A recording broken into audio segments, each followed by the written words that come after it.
What happens when a member of the royal family completely loses control on live morning television? It only took 27 seconds for a friendly conversation to turn into one of the most shocking confrontations British daytime TV has ever witnessed. Make sure you subscribe to this channel for daily videos exposing Hollywood's darkest scandals. Last night's episode of The Lorraine Kelly Show was supposed to be a carefully managed appearance. The studio was buzzing with anticipation as crew members made final adjustments to the lighting and cameras, checking and rechecking every detail. Lorraine sat in her signature bright armchair, wearing a cheerful floral dress and her trademark warm smile, reviewing her notes one last time.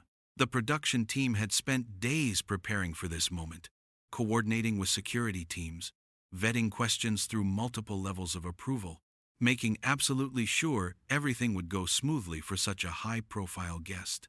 Extra security personnel stood, discreetly, at various points around the studio. The studio audience was smaller than usual, carefully selected and screened through an extensive process, sitting in hushed excitement as they waited for someone they never thought they'd see on a morning chat show.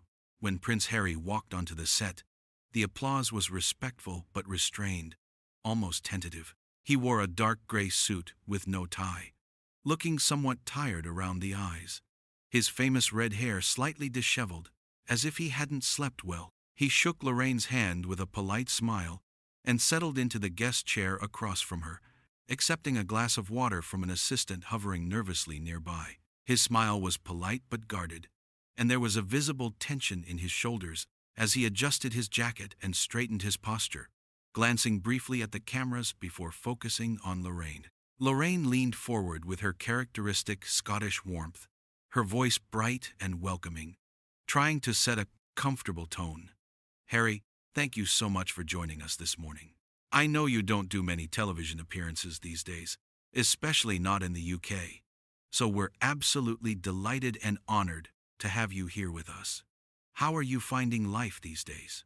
Harry nodded, his voice quiet but steady, measured in a way that suggested he'd rehearsed his answers. "Thank you for having me, Lorraine. Life is good. It's different, certainly, but good. We're settled in California, the children are happy and thriving, and that's what matters most to us. Family comes first, always has, and always will." "That's lovely to hear," Lorraine said, glancing at her notes with practiced ease. "Now, you're here today to talk about your new charity initiative focusing on mental health support for veterans. It's clearly something you're very passionate about, given your own military service and everything you've experienced." Harry's expression softened slightly, his posture relaxing just a fraction. "Absolutely. My time in the military was some of the most meaningful of my life, without question.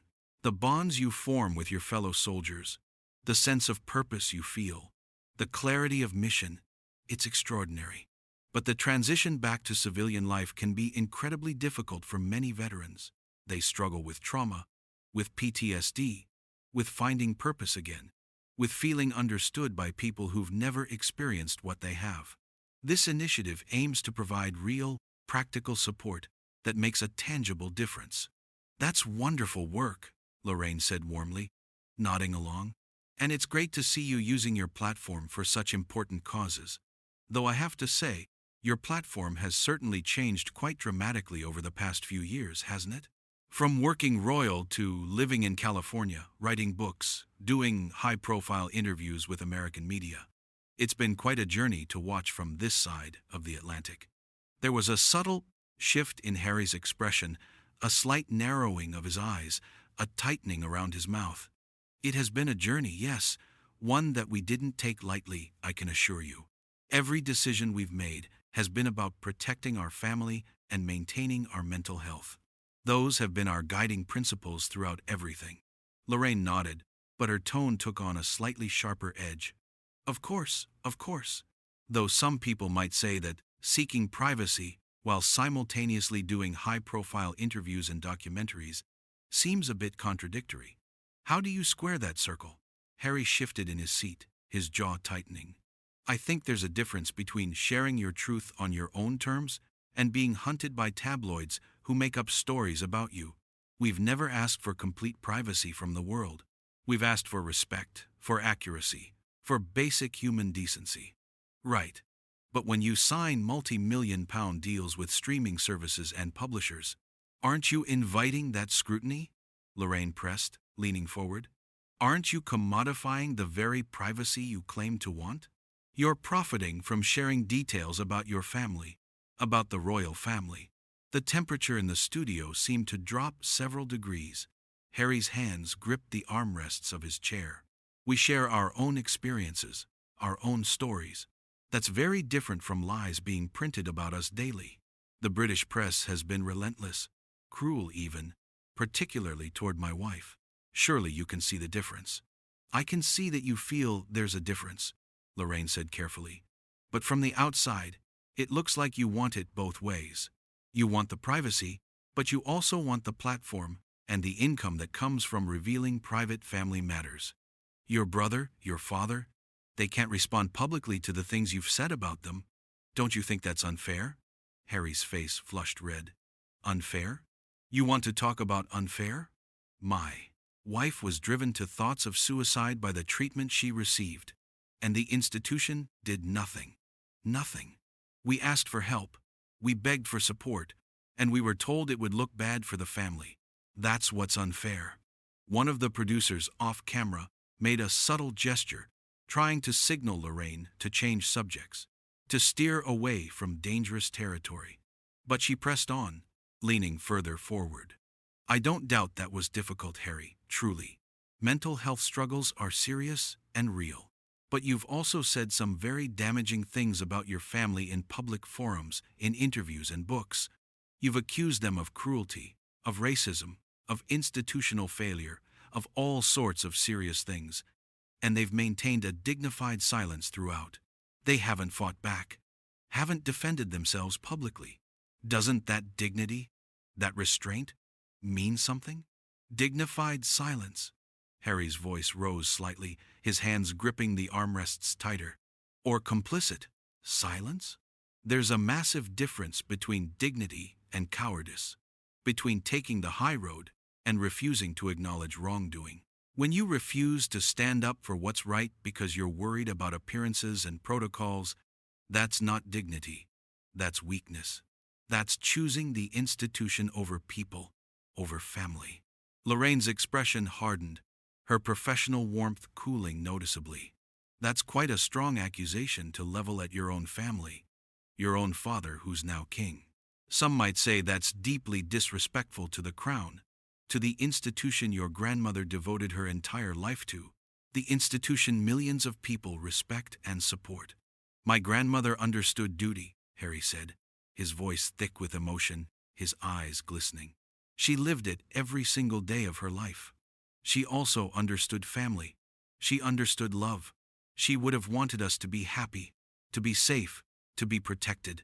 She told me as much before she died. We had that conversation. So don't presume to know what she would have thought. Don't use her memory as a weapon against me. I'm not presuming anything, Lorraine said, her Scottish accent becoming more pronounced as her tone sharpened. I'm simply pointing out what millions of people are thinking. You left the country. You left your duties. You took your titles with you. And now you spend your time criticizing the very institution that gave you everything you have. Your privilege, your wealth, your platform, all of it comes from being born royal. Harry stood up suddenly, his chair scraping loudly against the floor, startling everyone in the studio. Several audience members jumped in their seats. Gave me everything? It took everything from me. It took my mother when I was just 12 years old. It nearly took my wife, the woman I love more than anything. It's taking my relationship with my brother, with my father, relationships I treasured.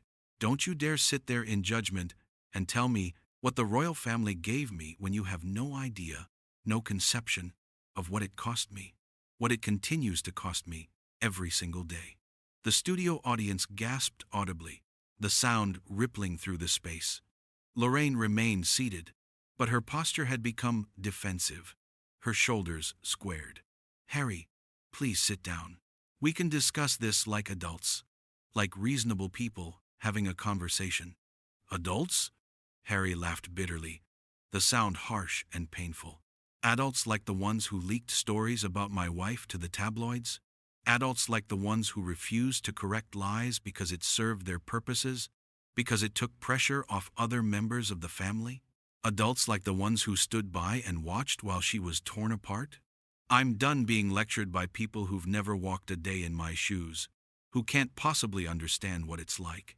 Lorraine's professional composure was starting to crack, her voice rising. I've interviewed hundreds of people, Harry. I've covered royal stories for decades, followed your family's ups and downs. I think I have some understanding of the pressures you face, the unique challenges of royal life. But I also understand loyalty, and I understand gratitude. Your grandmother gave her entire life to duty, to service. Your father has waited decades, his entire adult life, to be king. And you? You walked away the moment things got difficult. The first time things didn't go your way. Difficult? Harry's voice cracked with anger, with pain, with years of pent-up emotion. You think this was about things being difficult? You think I left because I couldn't handle pressure? This was about survival. This was about protecting my family from the same forces, the same toxic environment, the same relentless persecution that killed my mother. But you wouldn't understand that because you've spent years cozying up to the palace, getting your royal exclusives, playing the game, being part of the machine. Lorraine stood now, too, her face flushed with indignation, her carefully maintained professional demeanor slipping away. How dare you? How dare you come on my show and make those accusations? I've done my job with integrity for over 30 years. I've never once compromised my values to get a story. I've never been in anyone's pocket. And I certainly don't need a lecture on journalism or ethics from someone who's never had to work a real day in their life, who's never had to earn anything. Never worked a day in my life? Harry's voice was dangerously quiet now, each word deliberate and weighted. I served 2 tours in Afghanistan. I was on the front lines, in actual combat, while you were sitting in your comfortable studio drinking coffee. I've seen things, done things, experienced things that you couldn't even imagine in your worst nightmares. I've lost friends, brothers in arms. Don't you ever, ever question my work ethic or my understanding of sacrifice.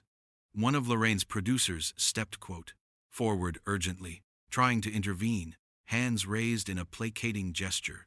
Perhaps we should take a break, let everyone calm down, collect ourselves, and come back fresh. No, Lorraine said firmly, her jaw set, her eyes flashing.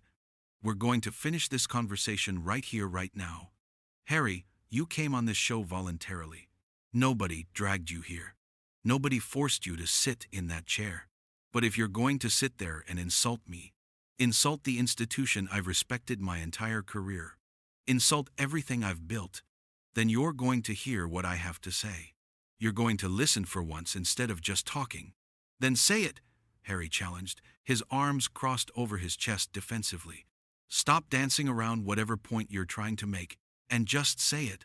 Let's hear what you really think. Lorraine took a deep breath, steadying herself, her hands trembling slightly. Fine.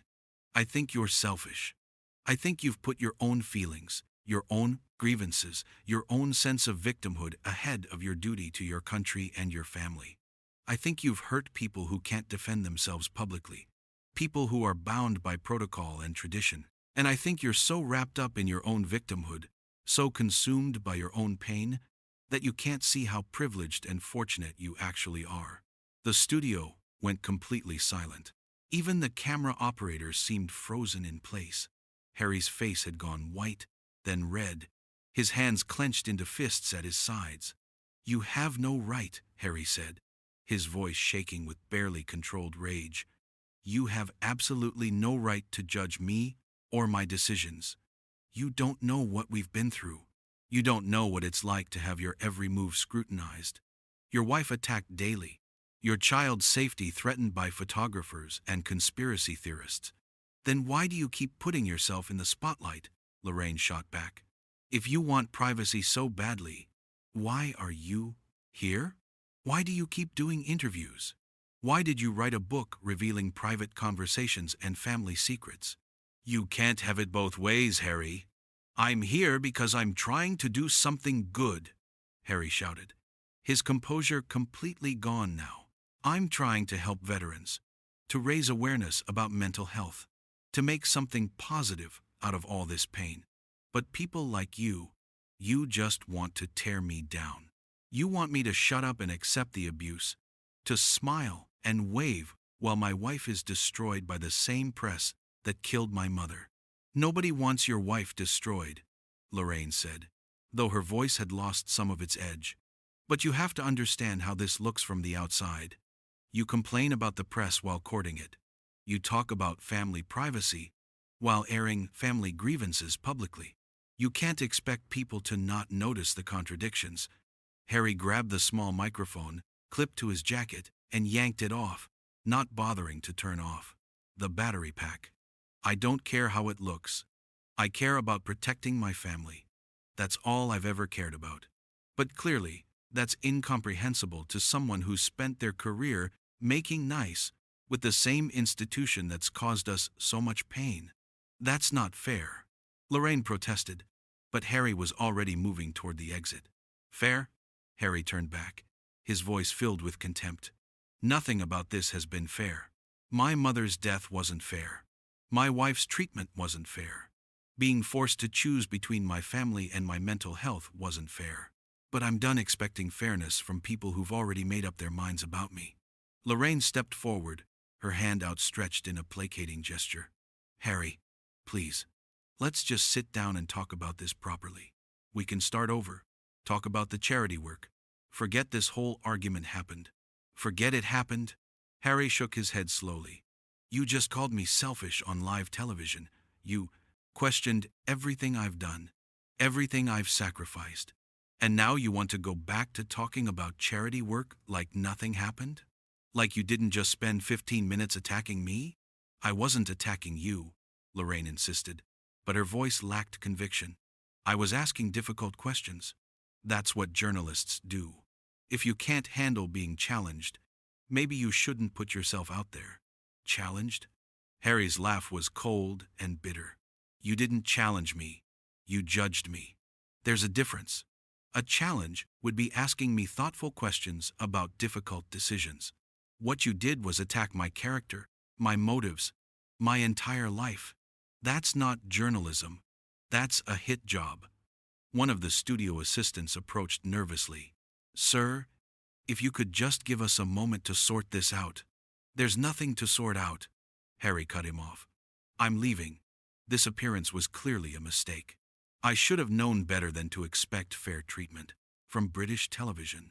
Lorraine's face showed a flash of anger. Don't you dare paint yourself as the victim here. You're the one who started throwing accusations around. You're the one who brought up your military service, like it gives you immunity from criticism. You're the one who can't handle a frank conversation about your choices. My choices? Harry's voice rose again. You mean my choice to protect my wife from racist abuse? My choice to prioritize my children's well-being over royal protocols? My choice to speak my truth instead of suffering in silence? Yes, those are my choices, and I'd make them again in a heartbeat. Even if it means damaging your relationship with your family forever? Lorraine pressed. Even if it means your children growing up estranged from their grandfather, their uncle, their cousins? You're willing to sacrifice all of that? Harry's expression crumbled for just a moment, showing the pain beneath the anger. You think I wanted any of this? You think I wanted to lose my family? I didn't sacrifice anything. It was taken from me. Taken by an institution that cares more about its image than the people within it. Taken by a press that profits from cruelty. Taken by people like you who enable it all. That's rubbish and you know it. Lorraine's Scottish accent was thick now, her own anger breaking through. You made choices. You and your wife made choices. You chose to leave. You chose to speak out. You chose to sign those deals. Own your decisions instead of blaming everyone else. I do own them, Harry shouted. Every single one. But that doesn't mean I have to sit here and let you or anyone else tell me I was wrong. I know what I had to do to keep my family safe. I know what I had to do to keep myself sane. And if you or the British public can't accept that, then that's your problem, not mine. The producer stepped forward again, more insistent this time. We really need to go to a commercial break. Now. But it was too late. The confrontation had taken on a momentum of its own, spiraling beyond anyone's control. Your family safe? Lorraine said, her voice dripping with skepticism.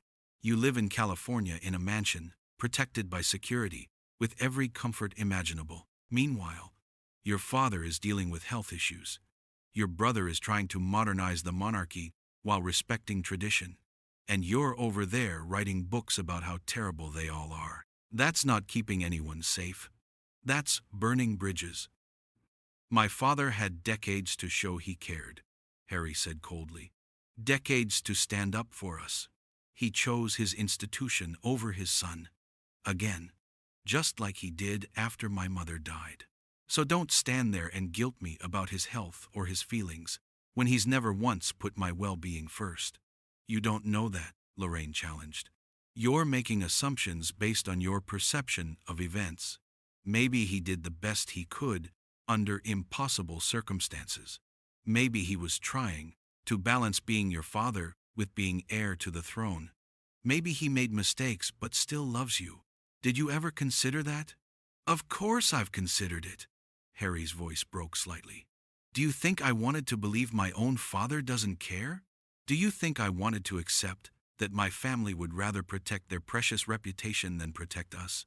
I've spent years trying to understand, trying to see their side, but at the end of the day, actions speak louder than words, and their actions told me everything I needed to know.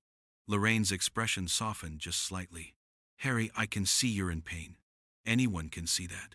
But inflicting that pain on others, sharing private conversations, making accusations publicly, that's not healing. That's revenge. Revenge? Harry shook his head firmly.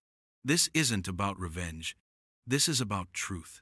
This is about making sure the same thing doesn't happen to other people. If sharing my story helps even one person recognize the signs of institutional abuse, of media manipulation, then it's worth it. Even if it costs me everything. It already has cost you everything, Lorraine said quietly.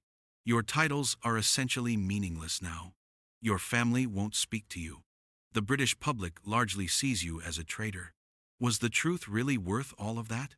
Harry's eyes filled with unshed tears, but his voice remained steady. My wife is alive. My children are safe. I can sleep at night, knowing I did everything I could to protect them. So yes, it was worth it. It will always be worth it. And anyone who can't understand that isn't someone I need in my life anyway. So that's it then? Lorraine asked. You're just going to cut off everyone who doesn't agree with you? That's not strength, Harry. That's fear. Call it whatever you want, Harry said, his voice exhausted now. I'm done explaining myself to people who've already decided I'm the villain. I'm done defending decisions that were matters of survival. And I'm certainly done with this conversation. He turned toward the exit again, and this time, no one tried to stop him. The studio had fallen into an awkward, heavy silence. Even the audience seemed unsure of how to react, their faces showing a mixture of sympathy, shock, and discomfort.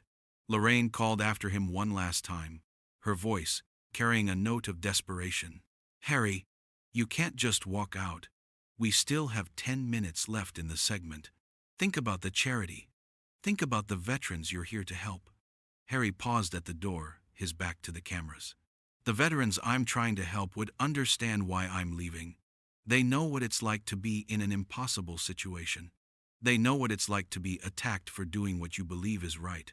And they know when it's time to walk away from a battle you can't win. So that's your answer to everything? Lorraine's voice had an edge of bitterness. When things get tough, you just walk away? That's not the behavior of someone who served in the military. That's the behavior of someone who's never had to face real consequences. Harry's shoulders tensed, but he didn't turn around. I've faced more consequences than you could possibly imagine. I've lost my mother, my family, my country, my identity. I've been called every name under the sun. I've watched my wife be destroyed in the press while carrying our child. Don't you dare tell me I don't face consequences." With that, he pushed through the door and was gone, leaving Lorraine standing alone in the middle of the studio, her carefully planned interview in ruins around her. The cameras kept rolling, capturing her stunned expression as she tried to regain her composure. The door swung shut behind Prince Harry, with a soft click that somehow sounded louder than any of the shouting that had preceded it. Somewhere beyond the studio walls, his footsteps could be heard echoing down the corridor, each step taking him further away from what had just become one of the most explosive confrontations in British morning television history.